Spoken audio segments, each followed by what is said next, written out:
یہ جو رمضان المبارک کا آخری عشرہ ہوتا ہے نا، یہ بڑا قیمتی ہے۔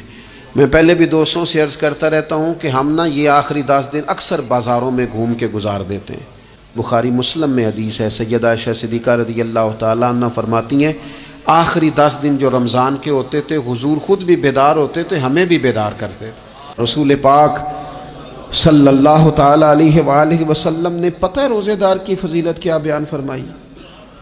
اللہ کے محبوب صلی اللہ تعالیٰ علیہ وسلم فرماتے ہیں کہ رب فرماتا ہے ابن آدم کا ہر عمل اس کے لیے ہے، روزہ میرے لیے، اور فرمایا میں خود جزا دوں گا روزے کی، میں خود جزا دوں گا روزے کی۔ اور حضور فرماتے ہیں روزہ ڈھال ہے، جو شخص روزہ دار ہو وہ بےہودگی سے، فحش گوئی سے اجتناب کرے۔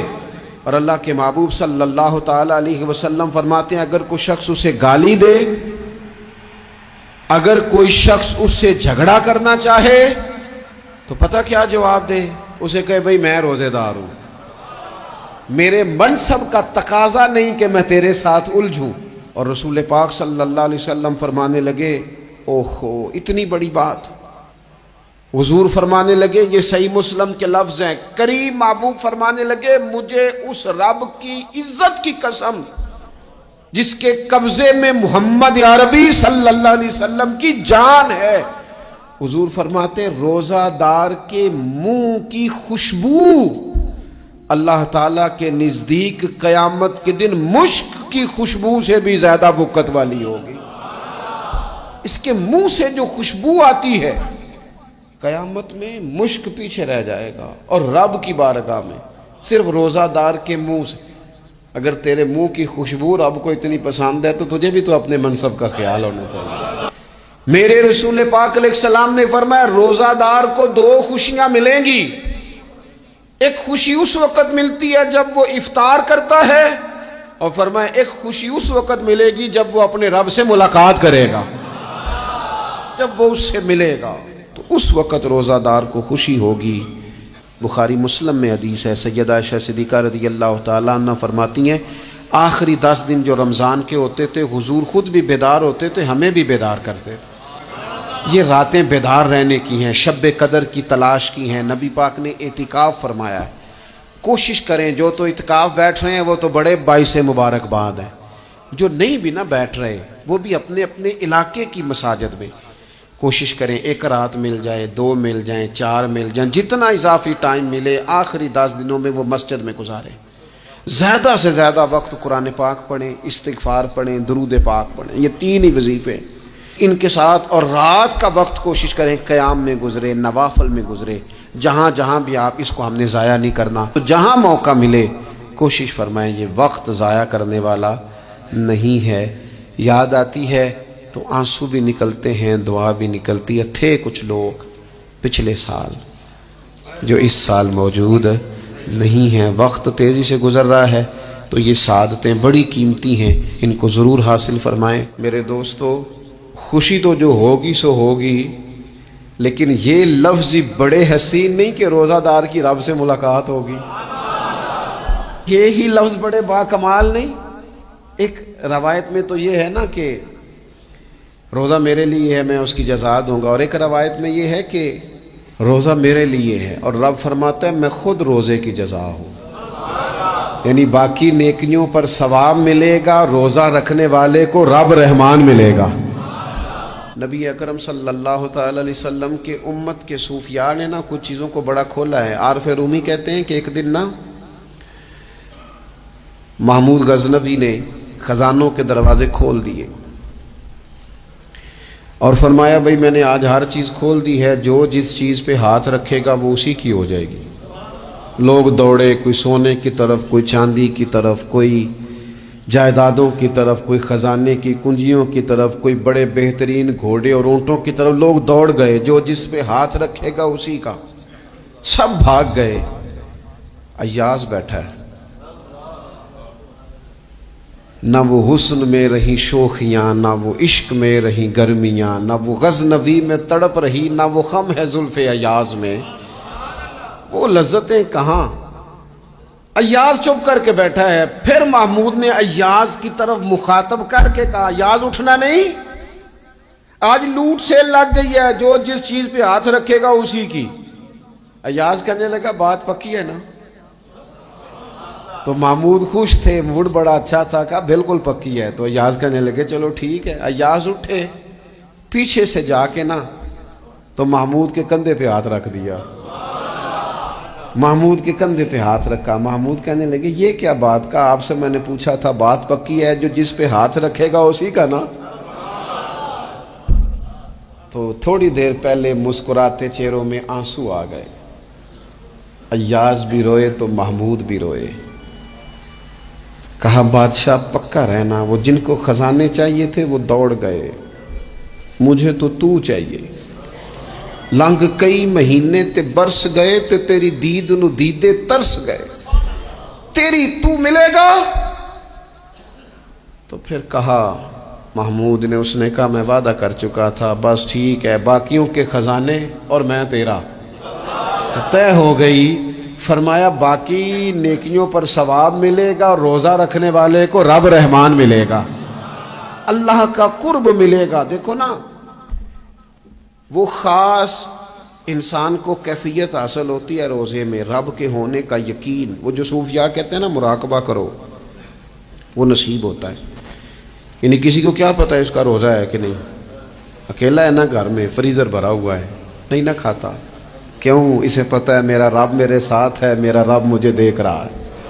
بس یہ تصور توحید پکا ہو جاتا ہے رمضان، تو پھر اللہ تبارک و تعالیٰ کی بھی خاص رحمت اور کوئی خاص ہی اعزاز۔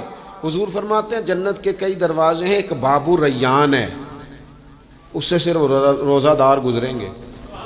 آواز ہوگا روزے والے آ جاؤ، وہ آ جائیں گے، فرمایا اس خاص دروازے سے گزرو۔ جب گزر جائیں گے تو فرمایا بند کر دو بھائی، اور کوئی نہیں گزرے گا یہاں سے، دروازہ ہی مخصوص ہے، ان کا اعزاز ہی ذرا زیادہ ہے۔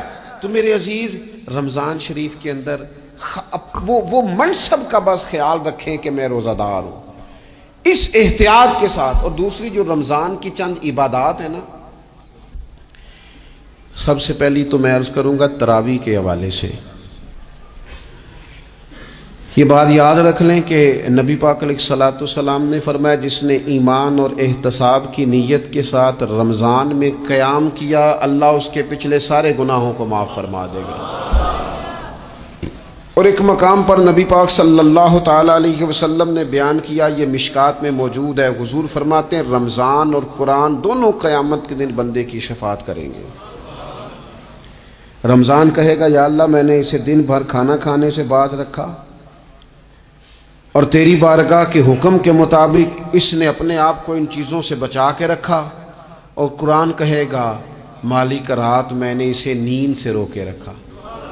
کیا مطلب؟ اس نے کھڑے ہو کے عبادت کی، اگرچہ اس سے مراد شارحین حدیث نے تراویح بھی لیا ہے، تہجد کی نماز بھی لیا ہے، صلاۃ اللیل بھی لی ہے، لیکن میرے عزیز یہ خاص ربط ہے قرآن مجید کے ساتھ تراویح کا۔ مسنون ہے رمضان کی راتوں میں قرآن مجید اور تراویح کا پڑھنا۔ اگر تھوڑی سی نا طبیعت میں صرف تبدیلی پیدا کی جائے، میں نے دیکھا ہے کہ جو لوگ کہتے ہیں نا میرا وقت بڑا قیمتی ہے، بڑی ساری جگہوں پہ آپ کو بیٹھنا پڑتا ہے، بیٹھیں آپ 2 گھنٹے بیٹھیں، 3 گھنٹے بیٹھیں۔ میں نے دیکھا ہے لوگ جاتے ہیں کسی دفتر میں تو رات کو ہی چلے جاتے ہیں اس علاقے میں، کھڑے ہیں، پاسپورٹ کے دفتر کھڑے ہیں، شناختی کارڈ کے دفتر کھڑے ہیں، امیگریشن کی لائنوں میں کھڑے ہیں۔ کچھ ذہن تو بنائیں کہ میں نے رات کھڑے رہنا ہے اور اپنے رب کی عبادت کرنی ہے۔ تراویح کو ذرا ذوق سے آپ اگر تھوڑا ارادہ کر لیں گے نا، یعنی کوئی ایسا مشکل کام نہیں۔ میری تو رائے یہ ہے کہ پہلے 3-4 دن ذرا جم کے ذہن بنائیں، اور تھوڑا سا نا روٹین کو بدلنے کی کوشش نہ کریں۔ جس امام صاحب کے پیچھے تراویح شروع کریں، کوشش کریں ساری وہیں پڑھیں۔ روٹین بدلنے سے بھی سستی آتی ہے، ایک دن یہاں گئے، 2 دن وہاں گئے، تو یہ روٹین بدلنے سے بھی بعض اوقات سستی آتی ہے۔ کوشش کریں ایک جگہ پہ قرآن شریف سننا شروع کریں اور پھر پورا قرآن مجید وہیں پہ سنیں، اور تھوڑا ذہن بنائیں۔ میں نے دیکھا ہے ہمارے استاد صاحب اس طرح کیا کرتے تھے کہ بہت تھوڑا کھانا افطاری کے وقت، تھوڑا، اور ان سے کہا جاتا آپ بزرگ آدمی ہیں، اتنا کم کھانا کیسے نظام چلے گا؟ تو فرماتے تھے میں 1 چپاتی اور آدھی چپاتی کھا لوں گا لیکن تراویح کے بعد، اب اگر زیادہ کھانا کھاؤں گا تو طبیعت میں سستی آئے گی، میرے لیے کھڑا ہونا مشکل ہو جائے، سادہ سا کھانے کے ساتھ افطاری کی جائے گی۔ اور تراویح کے لیے اپنے آپ کو ذہنی، کہاں ٹائم ملتا ہے سارا سال قرآن پڑھنے سننے کا، یہ تو اللہ نے موقع عطا فرمایا ہے۔ تو تھوڑا سا اگر دلچسپی پیدا کی جائے، بڑا بڑا سونا قرآن مجید پڑھا جاتا ہے مساجد میں، بچے بڑی بڑی خوبصورتی سے، تو اللہ کا شکر ہے جگہ جگہ پہ۔ اور مساجد کے علاوہ بھی میں نے دیکھا ہے، ہم سے لوگ مطالبہ کرتے ہیں کہ ہماری فیکٹری میں رات کو بھی کام ہوتا ہے، اتنے سارے ورکر ہیں تو بچہ کوئی مل جائے قرآن شریف سنائے، فلانی جگہ بھی اتنے لوگ ہیں تو اگر موقع مل جائے، تو اگر تھوڑا ذہن بنایا جائے، شوق پیدا کیا جائے تو اللہ تعالیٰ فضل فرماتا ہے، انسان کو طاقت ملتی ہے کھڑے رہنے۔ ایک تو تراویح، روزہ، تراویح، اور تیسری بات ہے سحر اور افطار۔ یہ جو سحری اور افطار، یہودی جو تھے نا وہ سحری نہیں کرتے تھے، سحری کا نام و نشان نہیں تھا، روزہ رکھتے سحری نہیں کرتے۔ تو نبی پاک صلی اللہ تعالی علیہ وسلم نے فرمایا ہمارے اور یہودیوں کے درمیان فرق ہی سحری کا ہے۔ اور نبی پاک صلی اللہ تعالی علیہ وآلہ وسلم نے فرمایا سحری کھایا کرو، سحری کھانے میں برکت ہے۔ اور اگلی بات سننی آپ نے تو خوش ہو جانا ہے، سحری کو معمولی نہ سمجھے، سحری کرنا عبادت ہے۔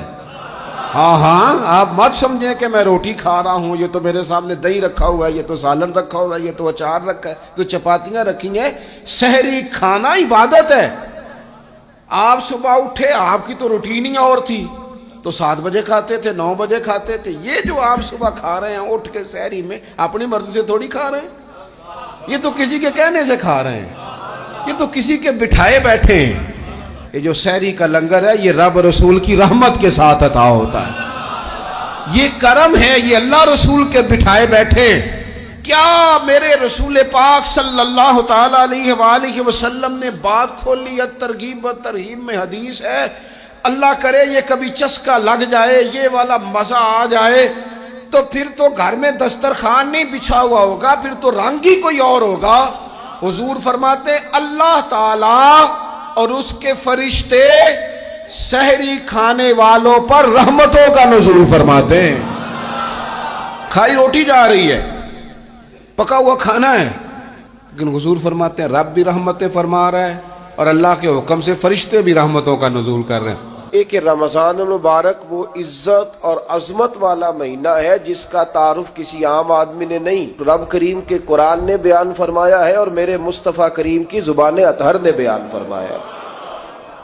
لیکن آنے سے پہلے بخاری مسلم میں حدیث ہے، حضرت سلمان فارسی رضی اللہ تعالیٰ عنہ کہتے ہیں رمضان شروع ہونے سے پہلے نبی پاک نے ہمیں مسجد میں بلایا اور خطبہ ارشاد فرمایا باقاعدہ، اور ارشاد فرمایا لوگو تم پر ایک مہینہ آنے والا ہے جس میں اللہ اپنے بندوں پر خاص قسم کی رحمتوں کا نزول فرماتا ہے۔ خود رسول پاک نے ہمیں کس قدر زیادہ اس مہینے کا اکرام کرنا ہے اور کس قدر زیادہ اس کو اہمیت دینی ہے اور کس قدر زیادہ ہمارے لیے وہ باعث عظمت ہے کہ جس مہینے کے فضائل خود رسول پاک علیہ السلام نے بیان فرمائے۔ اور نبی پاک صلی اللہ علیہ وسلم نے فرمایا کہ اس مہینے میں تم نفل پڑھو گے تو اللہ فرض کے برابر ثواب عطا فرمائے۔ حضرت انس بن مالک رضی اللہ تعالیٰ عنہ فرماتے ہیں جب نبی پاک علیہ السلام نے رمضان کی شان بیان کی تو صحابہ کا یہ مزاج بن گیا کہ وہ اپنے سارے کام رمضان سے پہلے سمیٹ لیتے تھے، رمضان شریف سے پہلے سارے کام سمیٹ لیتے، لینے دینے کے معاملات صاف کر لیتے، خریداری ہو جاتی، گھر کے اندر کوئی کام کرانا ہوتا تو وہ رمضان سے قبل کرا لیتے، یکم رمضان کو وہ مسجدوں میں ڈیرے لگا لیا کرتے تھے، وہ کہتے تھے نیکیاں جمع کرنے کے ایام۔ سب سے مصروف ترین زندگی ہمارے نبی پاک صلی اللہ علیہ وسلم کی زندگی ہے۔ 23 سالوں میں نبی پاک علیہ السلام نے 2300 سالوں سے بھی زیادہ کام کیا، بڑا مصروف وقت تھا حضور کا، بڑا مصروف۔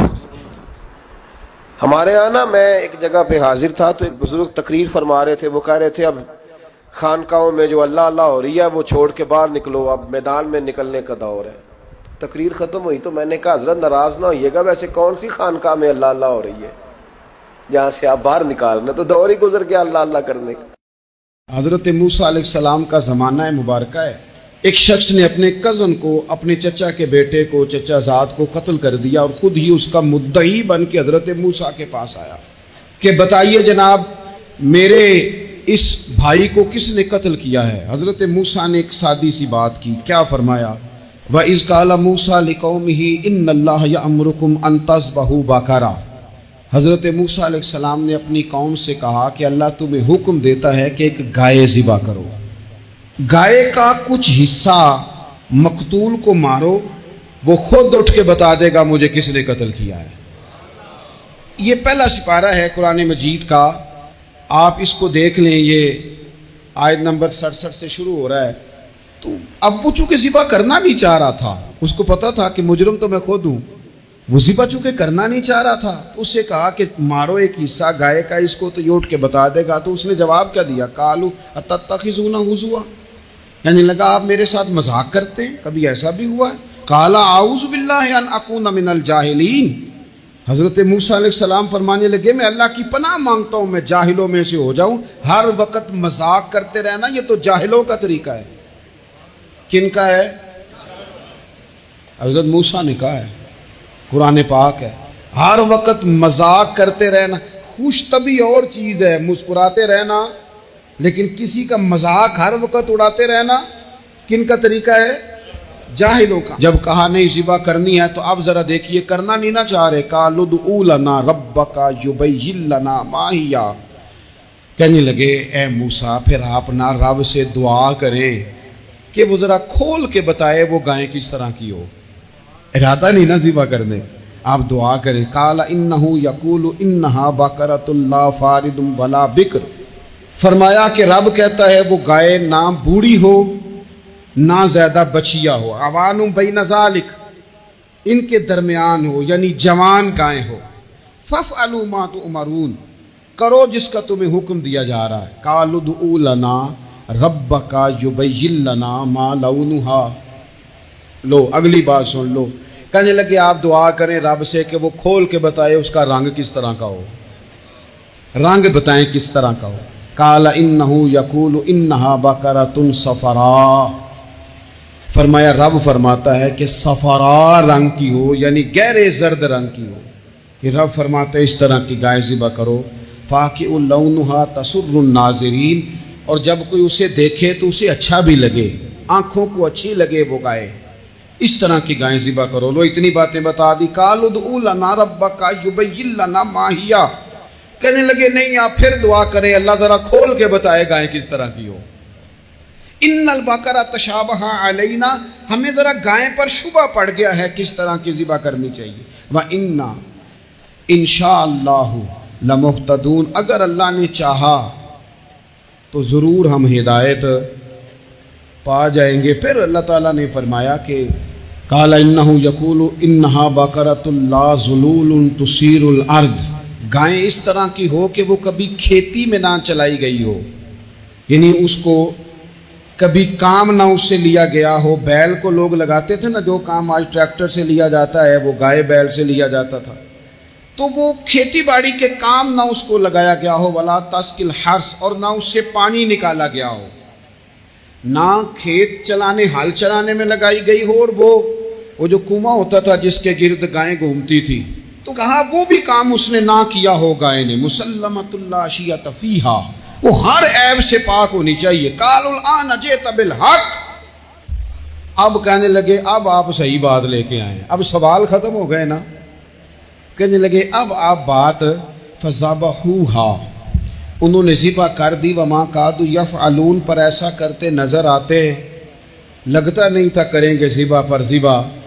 اچھا یہ گائیں پھر ملی کیسے؟ امام خازن کہتے ہیں کہ ایک نیک آدمی تھا، تو اس کا آخری وقت آ گیا تو اس کے پاس جو کل جمع پونجی تھی وہ ایک بچیا تھی، گائیں کی بچیا بیڑی، اس کے پاس وہ ایک بچیا تھی صرف۔ تو اس نے اس طرح کیا کہ اس کی گردن پر ایک مہر لگائی، اللہ کے نام پر بطور امانت اس نے اس کو جنگل میں چھوڑا، کہا یا اللہ میرا بیٹا ایک ہی ہے وہ بھی چھوٹا ہے، اس کی حفاظت کرنا اور میرے بیٹے کو پہنچا دینا۔ بچہ بالغ ہو گیا، اس کی ماں نے کہا بیٹا جو امانتیں رب کے پاس رکھوائی جائیں نا ان میں خیانتیں نہیں ہوا کرتی، جا کے جنگل میں آواز دے تیری گائے واپس آ جائے گی۔ اس نے جا کے جنگل میں آواز دی کہ وہ جو میرے باپ نے امانت رکھوائی تھی وہ کدھر ہے؟ وہ نشان لگی ہوئی گائیں دوڑتی ہوئی اس کے پاس آئی. واللہ خیر الرازقین. جب رب بندوبست کرے، جب اللہ بندوبست کرے تو پھر معاملہ اور ہوتا ہے. وہ گائے آ گئی. اب اس نے کیا کیا اس نوجوان نے کہ وہ گائے گھر لایا، ماں سے آ کے کہا کہ اماں یہ تو اللہ نے فضل کر دیا. ماں کہنے لگی پتر حالات ہمارے خراب ہیں، منڈی میں لے جا اسے بیچ دے، لیکن سودا میری مرضی کے بغیر طے نہ کرنا. کس کی مرضی کے بغیر؟ کس کی؟ اماں کی مرضی. اور سنو یار، تھے کچھ لوگ جن کو لوگوں نے تانے بھی دیے کہ تم ماں کے پیچھے لگ گیا ہے، لوگوں نے بڑا کچھ کہا، پر جو ماں کی مرضی پہ لگے ناکام نہیں ہوتے زندگی میں. یہ دیکھو ماں کی مرضی پہ لگا. اس کی قیمت کتنی تھی گائے کی؟ بڑی مہنگی تھی پر 3 دینار کی تھی. منڈی میں لے گیا، 3 دینار اس کی قیمت لگ گئی. تو ماں نے کہا تھا میری مرضی کے بغیر سودا نہ کرنا. اب بچے تو نہیں نا مانتے، اماں کو کیا پتا باہر بزنس کیا ہے، لین دین کیا ہے. پر ماں نے کہا تھا میری مرضی. بندہ دے رہا ہے اسے 3 دینار. اس نے کہا جی میں نے طے تب کرنا ہے، ڈن تب کرنا ہے، پہلے اماں سے پوچھنا ہے. گھر جا کے اماں سے پوچھا، اماں کہنے لگی دے دے. واپس آیا تو اس نے کہا کہ میں 6 دینار دیتا ہوں پر میری شرط ہے، ماں سے نہیں پوچھنا. اس نے کہا تو 12 بھی دے. ڈن تب بھی ہونا ہے جب اماں نے کہنا ہے. وہ جب اس طرح کی اس نے گفتگو کی، واپس اپنی والدہ کے پاس گئے، کہنے لگے اماں سمجھ نہیں آتی، 3 دینار کی گائیں بندہ 12 میں خریدنے کو تیار ہے، شرط لگاتا ہے کہ اماں سے نہیں پوچھنا. تو والدہ کہنے لگی پتر پہلے اس سے جا کے پوچھ کیا وہ ہے کون. یہ کوئی روحانی معاملہ ہے، کوئی غیبی مدد ہے، پوچھ. اس سے جا کے پوچھا تو وہ کہنے لگا میں تو فرشتہ ہوں اللہ کا، تو نے گائیں بیچنی نہیں، اس لیے کہ تیرا باپ بھی نیک ہے، تیری ماں بھی نیک ہے. رب تیرے رزق میں برکت پیدا فرمانا چاہتا ہے. ماں باپ نیک ہونا رزق میں برکت ہو جاتی ہے. ماں باپ نیک ہو، ان کی صالحیت کا اثر پہنچتا ہے بچوں تک. رزق حلال کما کے لانے والے ہوں تو گھر میں برکت ہوتی ہے. جا کے کہا کہ تیرے ماں باپ نیک تھے، اسے نہ بیچنا گائے کو، تو کیا کریں؟ کہنے لگے بنی اسرائیل والے سوال کر کر کے خود مشکل میں آ گئے. اب وہ ایسی گائے جو جوان بھی ہو، یہاں تو ہر غریب آدمی اپنی گائیں یہاں لگا دیتا ہے، کھیتی باڑی میں یہاں لگا دیتا ہے، کنویں میں پانی نکالنے میں تو یہاں تو ہر ایک کی گائیں. تو ایسی گائیں جس کا رنگ بھی اتنا پیارا ہو، زیادہ بوڑھی زیادہ بچی بھی نہ ہو، اور ابھی تک کھیت میں بھی نہ لگی ہو، وہ سوائے تیرے کہیں نہیں ہے. اس نے کہا چل پھر مہربانی کر بتا میں کتنے کو دوں گائیں، اگر وہ آ جائیں تو کتنے کو بیچنی ہے. اسے کہنا کوئی نہیں، ریٹ تو زیادہ کرنا ہی نہیں. ان سے کہنا گائے کے اندر سے گوشت نکال دیں اور جتنا گوشت ہے اتنے پیسے بھر دیں، اس کی کھلڑی بھر دیں. اب وہ بنی اسرائیل والے ڈھونڈتے پہنچ گئے. کہا جناب گائیں 3 دینار کیا 6 لے لو. اس نے کہا نہ بھائی، ذبح کروں گا، گوشت نکالوں گا، جتنا وزن گوشت کا اتنے پیسے بھرو گے کھال میں تو پھر گائے تمہیں ملے گی. اب مجبور تھے، کیا کرتے؟ ابن کثیر حدیث لائے ہیں، امام سیوطی نے در منصور میں بھی لکھی ہے. نبی پاک صلی اللہ علیہ وسلم نے فرمایا سنو جوانوں اور اسے دل کی تختی پہ لکھو. نبی پاک علیہ السلام نے فرمایا اگر بنی اسرائیل والے زیادہ سوال نہ کرتے تو اتنی مشکل کا شکار نہ ہوتے. انہوں نے سوال اتنے کیے کہ چارہ نہیں ہے اب ان کے لیے، چارہ نہیں ہے اب ان کے لیے کہ یہ ادھر ادھر جا سکے. مجبوری بن گئی، یہی گائے خریدنی ہے، یہی لے جانی ہے. اب اتنا سارا مال جمع کر کے وہ گائے خریدی، ذبح کی.